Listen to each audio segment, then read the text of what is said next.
avui, i gràcies precisament al Partit Popular de Catalunya, el conseller d'Economia podem ja afirmar en aquests moments que explicarà en seu parlamentària quin és el contingut d'aquest pla de viabilitat, d'aquest pla de reequilibri econòmic i financer, perquè s'ha votat en la comissió aquesta tarda una proposta del nostre grup parlamentari en la que demanem que el conseller comparegui amb aquesta finalitat exclusiva en seu parlamentària i ha estat votada per la unanimitat de tots els grups de la Cambra, en càrrec d'una auditoria externa per conèixer quina és la situació patrimonial, econòmica i financera de la Generalitat. Jo els vull recordar, ja ho he fet abans, que aquesta és una petició que el grup parlamentari popular ha vingut fent des del primer moment de l'inici d'aquesta legislatura. De fet, és també el compliment d'un compromís electoral, que a nosaltres ens semblava que era necessari,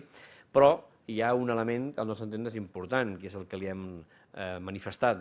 i és que aquesta auditoria, per anar bé, ja l'haguessin hagut d'encarregar fa 2 mesos i és imprescindible que en puguem tenir els resultats abans que es presenti el pressupost del 2011, perquè difícilment podrem tenir un debat objectiu i raonable i rigorós sobre quines han de ser les comptes públiques de la Generalitat del 2011 si prèviament no hi ha un coneixement concret i objectiu de quin és el resultat d'aquesta auditoria externa sobre la situació actual de la Generalitat.